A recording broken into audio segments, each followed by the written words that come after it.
Another edition, college football betting. I'm your host, Aaron Torres. It is a week 6 edition. And if you're wondering, hey, Torres, what took so long to get me this show? Well, I'll be honest. I've been making college football picks in some form or fashion for probably about 7 or 8 years now. And I think you can legitimately argue that this is the toughest week that I have ever had to make picks because I can't ever remember so many players that are super high profile, especially at the quarterback position, that as of mid to late week, we don't even know if they're going to play. Like, it's one thing if you're missing your corner or a safety is questionable or the offensive guard or even a punter or a kicker. I count today, as I get set to record here around 2 p.m. Eastern time, I count 6 different marquee quarterbacks that as I record, and they may be available, may not be available by the time you listen, but 6 marquee quarterbacks that we don't know if they're going to play on Saturday or not. Bryce Young at Alabama, Max Johnson at Texas A&M, Dylan Gabriel at Oklahoma, Quinn Ewers at Texas, KJ Jefferson at Arkansas, and most recently, we got word that Will Levis might not play for Kentucky. So this is going to be a proceed with caution episode of college football betting with Aaron Torres. I'm not telling you not to make your wagers, but just make sure more than ever, listen to this show, listen to the information, but you got to follow the injury reports. You got to do all sorts of just extra work, frankly, because we just don't know not only about injuries, but to high profile players. But with that said, the show must go on. So week 6 is a fun slate. We're going to get to all of it in a minute. Before we do, though, I want to remind you, as always, this show, everything Aaron Torres media related, is brought to you by our presenting sponsor, Betfred Sportsbook. Okay, so I told you about Betfred Sportsbook. 1967, started in the UK. They are the most reputable sportsbook overseas, 1,600 shops in the UK. They have come to the United States and have made a big splash. In addition to working with us, they work with the Cincinnati Bengals, the Colorado Rockies, the Denver Broncos. And as a matter of fact, I'll tell you this. I've told you for weeks that nobody takes care of their customers quite like Betfred. Well, how about this? If you listen to the Aaron Torres pod and you live in Denver, we gave out 4 free tickets to the VIP tailgate between the Denver Broncos hosting the Indianapolis Colts on Thursday night. Betfred has a VIP tailgate. 4 listeners of the Aaron Torres pod are headed to that tailgate. So thank you to Betfred. And by the way, if you have not signed up, it is not too late. Go ahead and sign up. Bet 50 on any game. Get to 50 courtesy of the Betfred Sportsbook. Also, I will give you my best bet of the weekend later on. Potential boost option for that as well. But thank you to Betfred. Thank you to Betfred for sending some of our listeners to the Denver Broncos VIP tailgate. And make sure to pay attention. Betfred is in Ohio. We're coming soon. For Ohio, for the Cincinnati Bengals. January 1st is when Ohio legalizes sports betting. I think I will be in Ohio around that time as part of the promotion. So really fun time for Betfred, really excited. But as I said, nobody takes care of their customers quite like Betfred. Thank you for their support, and thank you for their support of college football betting with Aaron Torres. With that said, let's get to the week 6 slate. And what I'll say is a couple games, again, because of injuries and other stuff, have lost a little bit of their luster coming in. But I do want to start with kind of the game that I think we've all kind of had our little eye on here since Since May. I'm, of course, talking about Texas A&M, Alabama. I don't know that we were locked in on Utah-UCLA back in May. But obviously the big story over the last 4 or 5 months has been the Jimbo, Nick Saban back and forth. It has calmed down over the last few months. And I think now coming in, there's 2 completely different stories that are worth visiting as we head into this game. Alabama, I should mention, is a 24-point favorite in the Betfred Sportsbook, the over-under at 51.5. But the 2 storylines are pretty straightforward. Texas A&M is not that good. They are 3-2. They have a bye next week. It feels like, for all intents and purposes, they are going to go into their bye 3-3 overall. Alabama is playing without Bryce Young, and I think that's where I want to start with this conversation. Because, again, not telling you not to bet it, not telling you to bet it, but we have to proceed with caution because right now we do not know what is the status of Bryce Young. Hurts his shoulder last week, goes out of the Arkansas game. They rally without him, but I kind of have 2 quick thoughts on it. One, Nick Saban has said that Bryce Young has done some stuff at practice this week, but what I would also say is a couple things. One, if you listen to his rant earlier this week that went viral, he said something about, what do you want me to give the playbook to Jimbo? I think that was a message to his team. There are no excuses whether Bryce plays or not. I expect you guys to compete at the highest level. But then on the flip side, and I do think this is important as well, even if Bryce Young plays, I was thinking about this. You got to think that Alabama will scale back a lot of what they do in this game if Bryce Young plays, because you can't get him hurt permanently, right? The toughest games on the schedule are still ahead. They still go to Tennessee. They still go to Ole Miss. They still play at LSU, and all of a sudden LSU could be a top 15 team if they keep winning by the time that Alabama gets there. So I don't know if Bryce Young is going to play. I don't even know if Bryce Young knows if Bryce Young is going to play, but I expect him to be limited even if he does. Now, if he does not play, I think it's interesting to note, Jalen Milroe, this is where it gets interesting. Let's work under the assumption that either Bryce Young is playing but very limited, or that Jalen Milroe will play. You got to go back. We obviously, as fans, do not have a ton of tape or even information on Jalen Milroe. And what stands out is this guy is a hyper athlete. Okay, so Bryce Young's really talented. Bryce Young's a great athlete. Jalen Milroe is a freak athletically, 91 yards rushing last week. But when I go back to that Alabama-Arkansas game, what does stand out, one thing does really kind of stand out to me about that game itself. It's the fact that Alabama won, and Alabama won going away, and I give them credit, right? They Arkansas cut the lead from 28-0 to 28-23. We thought Arkansas was back in the game, potentially going to win that game, and then Alabama runs away with it. But I was thinking about that game, and the one thing that really did stand out to me, Alabama really pulled away because of some really big plays by their skill position guys on offense. Jalen Milroe himself had a 77-yard run, which set up a touchdown. Jahmyr Gibbs, 72-yard run. Jahmyr Gibbs, 76-yard run. Those two, of course, were touchdowns. Jahmyr Gibbs, I think, hit about 22 miles an hour on one of those runs. And so what I think is the key for Texas A&M to even keep it competitive, I'm not even going to get into the A&M offense, but to keep it competitive, I do think the key, the X factor, is pretty straightforward. They cannot allow big plays. Make Bryce Young, who's limited, or make Jalen Milroe sustain drives, because that's one thing we really haven't seen from Alabama. Outside of the early part of the Arkansas game, when Bryce Young was at 100%, we haven't seen Alabama sustain drives, and we did not see it against Arkansas last week.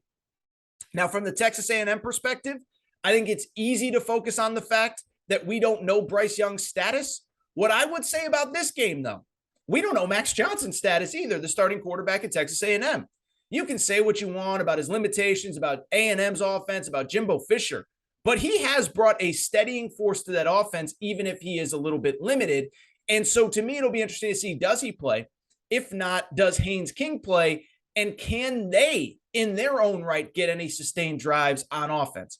I don't know that they can, but I do think it's worth noting, if there's any positive about this whole situation at A&M, Devin Achane has emerged as a legitimate star over the last couple weeks with Max Johnson in the lineup. Gets Miami 88 yards rushing, 5 yards per carry. Against Arkansas, 159 yards rushing, 8.5 yards per carry, and 111 yards last week against Mississippi State, 7 yards per carry. So to me, I think what this game comes down to, I'm not going to overanalyze the A&M offense because it's just not very good, and we haven't seen very much from them that makes us think that they will. I think the only way A&M is competitive, they have to limit the big plays on offense from Alabama. And I should say, by the way, I think it's possible. I watched all of Nick Saban's press conferences this week, and I will tell you, I don't know how he feels about Jimbo Fisher personally, but he has respect for the players that Jimbo Fisher has. He talked a lot about the defensive players, the talent, the length of the corners, the problems that they create. And so I think this is on A&M's defense. And I'll say this about A&M's defense. To their credit, they've actually been pretty good this year outside of the Mississippi State game. I think the Mississippi State game was more of a byproduct of they were just on the field for a million plays, and the offense can't stay on the field to sustain drives themselves. 21 points allowed to Arkansas, 9 points allowed to Miami. I should note, even in the App State loss, 17 points allowed by that defense. So to me, if I had to make a play, my best bet would probably be the under of 51.5. I think that A&M defense can limit the big plays from Alabama. If they do, that will limit the offense. I think we all question, regardless of who's at quarterback, though, for Texas A&M, whether they can make plays of their own on offense. Listen, Jimbo Fisher's paid $9 million a year. He supposedly got this incredible offensive mind. Get out the playbook, get out the scrapbook, get out the chalk, come up with some creative plays to get Evan Stewart the ball, Chris Marshall the ball, Devin Achane the ball. That's the only shot you got. I'll tell you, I do think the under of 51.5 is probably my best bet. Let's keep it going with what I think is actually kind of, to me, the marquee game of the week. So Tennessee goes to LSU. Who had this, by the way, as a top 25 matchup when the season began? Tennessee is a 3-point favorite in the Betfred Sportsbook. The over-under is 65 in this game. And when I look at this game, one, I do think, I think bottom line, I think this is the best game on the schedule this weekend. And a couple things do stand out. I think, first of all, what stands out to me is kind of what I just talked about a minute ago. It's the idea that we are now at the time of the year where the schedules are kind of all over the place from this perspective.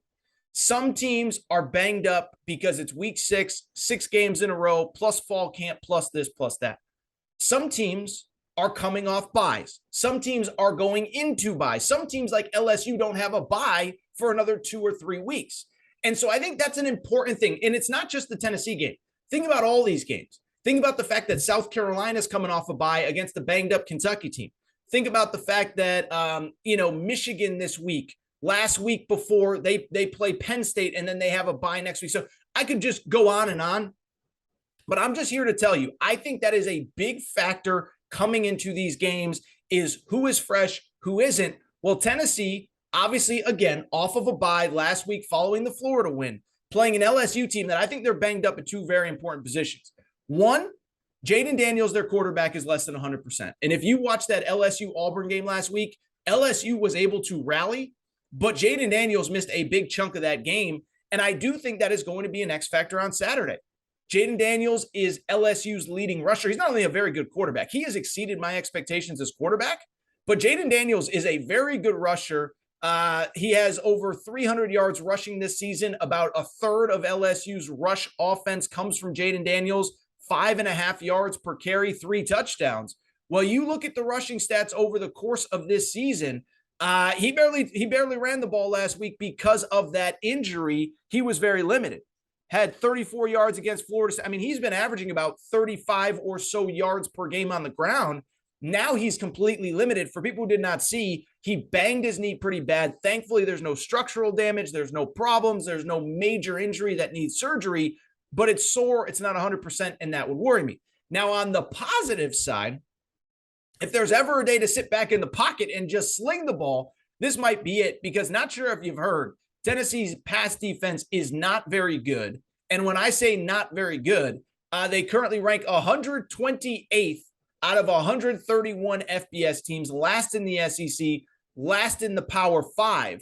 But it is worth noting also, listen, I don't think Anthony Richardson's a star, but was he, maybe Florida was saving a little bit something for that game. I don't know. But I just bring it up because I just look at that game and I sit there and say, I really do think that one, advantage Tennessee because Jaden Daniels is less than 100%. And I think it's worth noting. And again, I'm not trying to make light of a very serious injury. That's not what I'm trying to do at all. But at the same time, LSU's one of their best corners, Sevyn Banks, if you watch the Auburn game, very sad, very scary, was carted off on a stretcher. Now, he's going to be okay. Again, no major injury, but he's not going to play in this game. Major Burns, who was supposed to be an important corner on this team coming into the season, has not played yet this season. You're down 2 corners against the best pass offense, not only in the SEC, but unless I'm mistaken, who's the number 1 pass offense in college football? It is the Tennessee Volunteers, 365 yards per game. So to be down 2 corners in this game against this pass defense and not be at 100%, that's a very scary situation, especially against a quarterback. It's not just that Tennessee throws the ball a lot. It's that Hendon Hooker is so, what's the right word? Efficient. 72% completion percentage, 8 touchdowns, no interceptions. And so to me, again, I don't tell you how to bet, but I will tell you, I don't love betting road favorites, especially in the SEC. But when I look at this game, Tennessee's weakness, I don't know if LSU can take advantage of. Tennessee's strengths, I think, are going directly against a problem for LSU coming into the week. And one final note. Yes, LSU's at home, but you talk about a break from the scheduling gods. Tennessee football has not gotten a lot of breaks over the last decade or so, but a break from the scheduling gods as Tennessee, this is an 11 a.m. Central, noon Eastern kickoff. I think that is a huge advantage to Tennessee as opposed to having to go in there at 7 or 8 o'clock at night. I give advantage to Tennessee. This is my Betfred best bet. We're going to look to try to get this game boosted.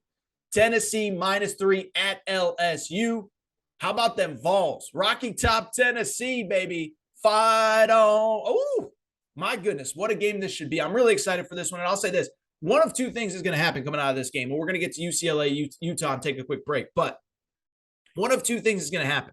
Either Tennessee is going to be established as, oh my goodness, they're the third best team in the SEC, them or Ole Miss, or LSU is going to be way ahead of schedule under Brian Kelly. Fascinated to see how this game plays out.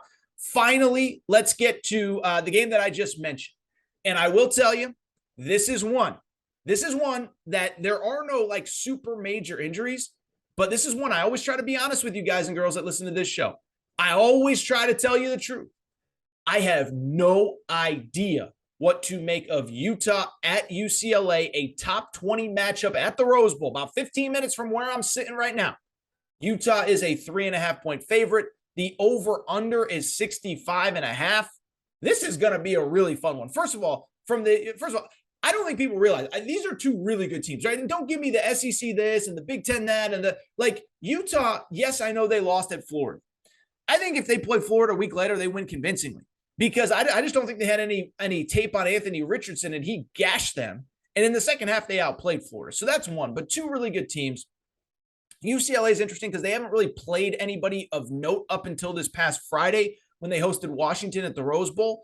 But they steamroll 3 Group of 5 teams, 2 Group of 5s and 1 FCS team. They beat a really bad Colorado team that fires their coach. And I think everybody was kind of questioning them coming into the game last week against Washington. And they were completely dominant in that game. They were up 40-16 going into the fourth quarter. I know the final score would make you feel like it was a lot closer than it was. No, UCLA ran Washington until Washington rallied late. What's interesting about this game, again, I think two really good teams, UCLA 5-0, Utah 4-1. And Utah, I do think it's worth noting as well, just absolutely crushing teams since they lost to Florida in week 1. Utah, since that Florida loss, here are the scores of their games. 73-7 to Southern Utah, 35-7 to San Diego State, 34-13 to Arizona State, 42-16 against Oregon State. So they're playing really well. They've outscored their opponents 184-43 since that opening loss. And I just think it's going to be a really good one. Now, in terms of the matchup itself, here's why I get tripped up. Here's why I can't tell you how I think this one is going to go down. Because I think we all kind of know who Utah is, run the ball defense, which we'll talk about in a minute.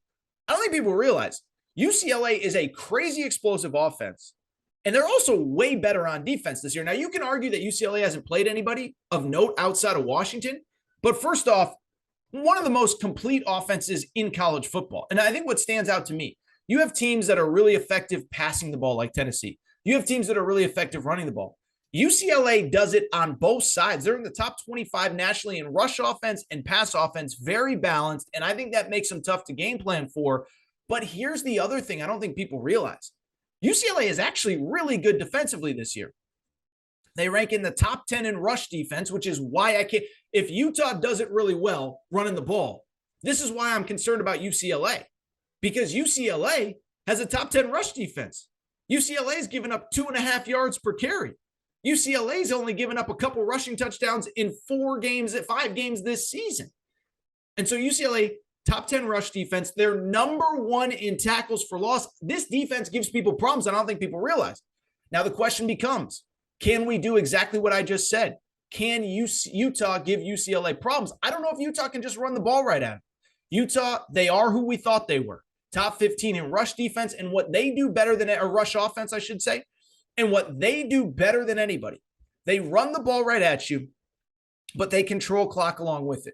Top 20 nationally in time of possession. And then this is my new favorite stat that I just discovered on teamrankings.com. I talked about it last week with Kentucky. I'll talk about it again this week with Utah. Utah is in the bottom 20 nationally in terms of time per play. Okay. So think about Ole Miss. They run a play, sprint to the line of scrimmage, want to score, want to run another play. Utah's the exact opposite. Run a play, walk back, go to the huddle, talk it out. What do you think? What should we run? Let's get back. And so I only bring it up because if Utah can sustain drives, then that makes it very tough on a UCLA offense to get into a rhythm, because Utah's just going to chew up the clock and walk out of the Rose Bowl with probably a 24-21 victory. But if they can't, if UCLA can get a couple stops, if UCLA can make a couple plays in the backfield and make Cam Rising make plays with his arm, then I think UCLA has a big advantage. So this is one. Again, UCLA is a 3.5-point home underdog. Utah a 3.5-point favorite on the road in the Betfred Sportsbook. Just a total stay away to me. If you have a great feel, congratulations to you. I am not touching this one with a 10-foot pole. Let's get to the rest of the Week 6 slate, and let's start with some updates, because since I started recording, when I hit record, as I said, there were 6 quarterbacks that we did not know the status of coming into the weekend. Bryce Young, Max Johnson for Texas A&M, Alabama, Will Levis, KJ Jefferson at Kentucky and Arkansas, respectively, and Dillon Gabriel and Quinn Ewers at Oklahoma and Texas in the Red River Shootout. Well, we've since gotten 2 updates since I started recording, as one is really bad. Max Johnson is out not only for the Alabama game for Texas A&M, he could be out for the entire season after a really bad hand injury. So that's bad news for Texas A&M. You're now putting Haynes King, a kid that very much has struggled with turnovers throughout his career. He will be starting in Alabama. I don't think that is a good thing, and I would be very worried if I had an A&M plus 24 ticket in the Betfred Sportsbook. What I would also say, though, is, listen, this is going to come down to the defense. It's going to come down to finding creative ways to get the ball in your playmakers' hands. And we're going to learn if Jimbo Fisher's worth that $9 million that I don't think most people think that he's worth.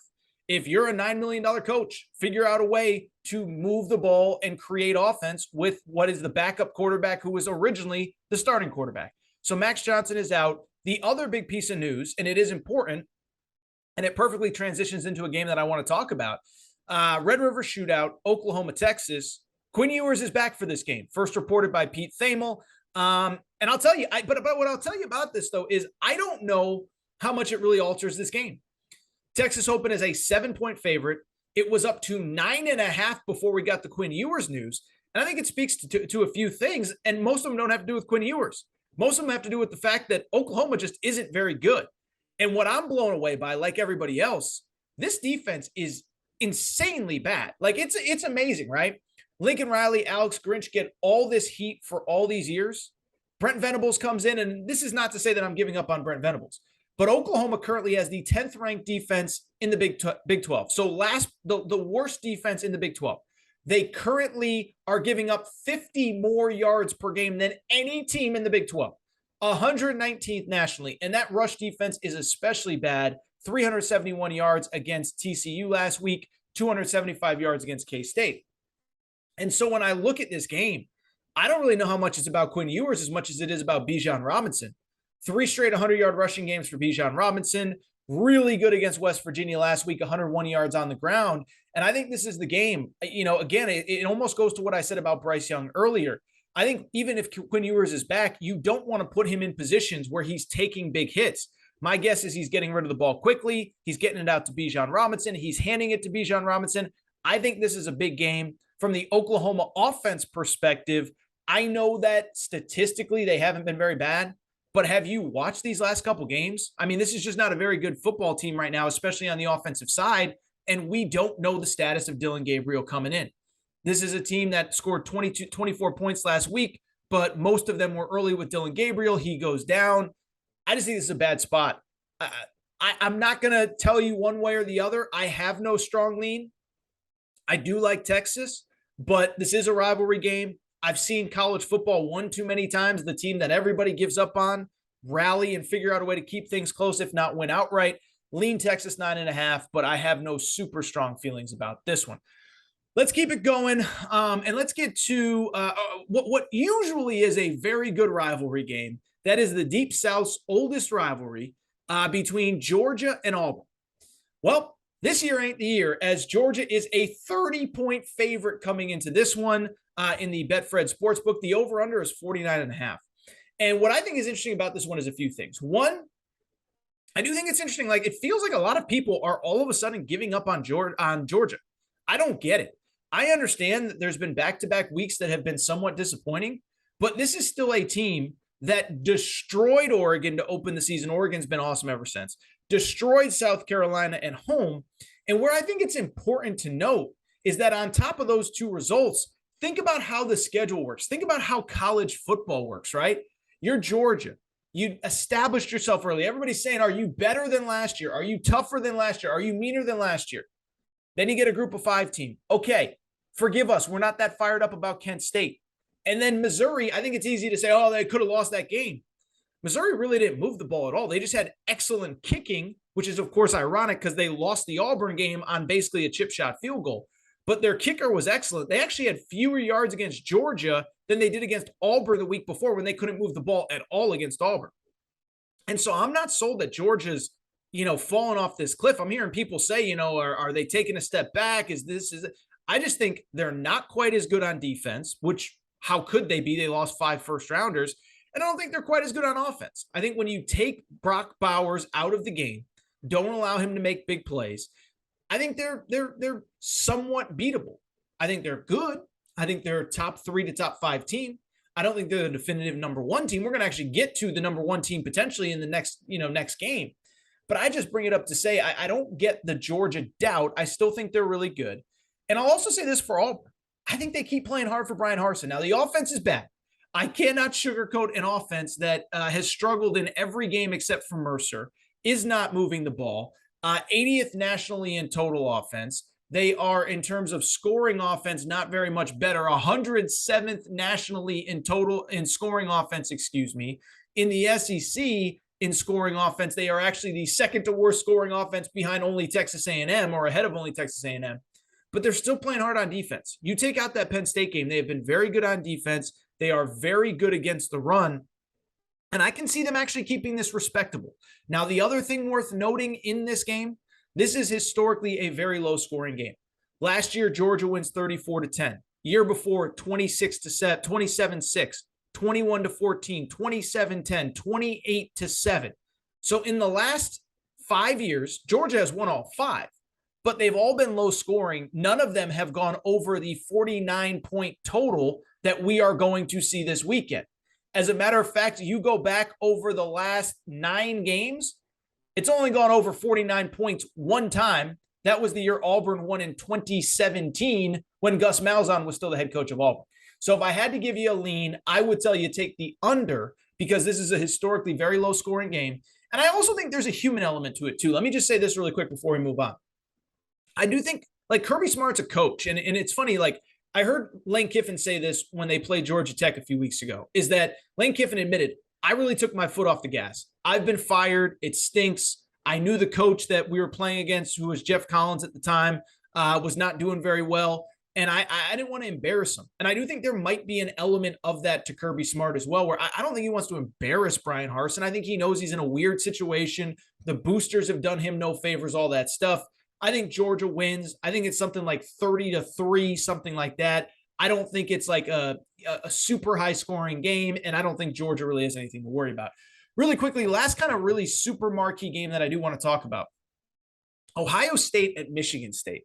Ohio State, a 27-point favorite in the Betfred Sportsbook, over under 65 in this game. And what stands out to me about this one is a couple things. One, it is worth noting it's Ohio State's first road game of the season. But let me ask you a serious question. Is there a team that gets talked about less that might be legitimately awesome than Ohio State? I mean, they're number 3 in the polls. I think you can make a case they should be number 1. Top 10 in defense, top 5 in offense. They are scoring at will. Obviously, they had the little dust up with Rutgers last week, but they are the number 1 scoring offense in college football. And they're just steamrolling everybody, and they've done it in large part without Travion Henderson, their best running back, and Jackson Smith-Njigba, their best wide receiver. So you talk about a team, top 10 in offense, top 10 in defense, without their best running back, without their best wide receiver. That says to me that this team is firing on all cylinders. Now, they are going on the road. This is their first road game. They are, of course, playing a Michigan State team that they beat 56-7 last year. And I think it takes us to Michigan State really quick. I don't know what else there is to say about Michigan State other than this isn't a good football team. And it's funny because I was one of the guys leading the bandwagon this offseason of, I don't think Michigan State's very good, but I look at them now. I don't know what they do well at all. Like, I didn't think they were good. I picked them to lose to Washington, but you look at their schedule. Not only did they lose to Washington, they get embarrassed by Minnesota a few weeks ago. They lose 34-7. And then last week they play Maryland. I thought that was a nice bounce back spot for them. They lose 27-13. And so you take out a late rally against Washington 3 weeks ago. This is a team that basically can't move the ball against Power 5 opponents. This is a team that even after putting up 52 on Akron is 92nd in total offense, 99th in rush offense, 73rd in pass offense. And I look at that and I just worry in the 30,000-foot view from Michigan State's perspective, because a couple things. One, schedule only gets tougher. They got Ohio State this week. They have, after Ohio State, they get Wisconsin next week, which is no guarantee. I think they're going to be playing well under Jim Leonard. They get a bye, then they go to Michigan. Illinois is not easy. And then they wrap the season with Penn State. And so all of a sudden you go from Mel Tucker 11 wins. They might not make a bowl game if they don't turn things around. And I don't know what they do well going into this one. I think Ohio State wins. I'd probably take Ohio State to cover. I don't love giving up 4 touchdowns on the road for Ohio State. This one's a stay away to me, but I think Ohio State covers. Let's rip through some other ones. Listen, you talk about a piece of news. Will Levis, you start to hear reports Wednesday night he might not be able to play on Saturday.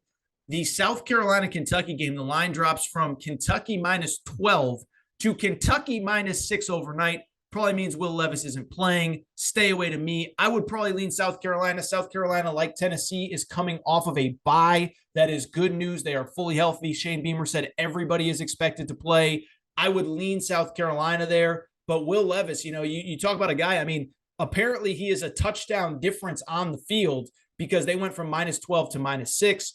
Arkansas went from +7, a 7-point underdog, to now +9.5. Mississippi State, a 9.5-point favorite because KJ Jefferson probably isn't going to play. And this one, to me, I'll say this. What's interesting about this one as they play Mississippi State in this game, the over-under is 59. A couple things stand out to me. People have been able to run the ball on Mississippi State. And, of course, Arkansas has an elite top 10 rush defense. But then Arkansas also has one of the worst pass defenses in college football, 124th nationally. That is the third worst of all Power 5 teams. Well, we know Mississippi State is one of the best passing offenses in all of college football. So to me, if you don't like the 9.5, I think the over could be in play here. But without KJ Jefferson, all of the money is coming in on Mississippi State. A couple other games really quickly to rip through. Let's see. BYU Notre Dame. Notre Dame is a 3.5-point favorite. The game is in Vegas. Notre Dame essentially coming off of a bye. I still don't really understand how they're favored. That feels like a stretch to me, but Notre Dame is a 3.5-point favorite. And then finally, this one's intriguing to me. Two that are intriguing to me really quick. Oregon at Arizona. Arizona is a 13-point underdog. Oregon a 13-point road favorite. Remember, Oregon has historically struggled in Tucson. Marcus Mariota, his last year when Oregon made the college football playoff, they lost at Arizona. Arizona does score a lot of points. They can't stop the run, though, so it could be a big day for the Arizona ground game or the Oregon ground game. And then finally, let's go back to the beginning of the day. Michigan, a 22.5-point favorite at Indiana, over under 59.5. Listen, Michigan has Penn State next week, a bye, and Michigan State. I don't expect them to do too much. I think this is close and low scoring. I would lean the under there. But with that said, I do think it is time for me to get out of here. That is all for this episode of College Football Betting with Aaron Torres. Fun week. I try to be transparent, and there are just a lot of games where we just don't know a lot coming in. So I hope this was informative. I hope it's fun, and it is time for me to get out of here. If you're not subscribed, please make sure to do so. College Football Betting with Aaron Torres, Apple, Spotify, Amazon Music, Google Music, wherever you listen to podcasts. Make sure to, if you could, by the way, give me a quick rating and review. We have a lot of people that listen to this show. Go on Apple, just give me a quick 5 stars. Give me a nice message. Really does go a long way. Also, make sure to subscribe on YouTube. Thank you to our presenting sponsors, Betfred Sportsbook. It is time for me to get out of here. Enjoy the games. It should be a fun Saturday in college football, and I will be back next Thursday to preview the Week 7 slate. Next week's going to be a fun one. USC, Utah, Michigan, Penn State, as I just said. I will be back next week. Enjoy the games, everybody.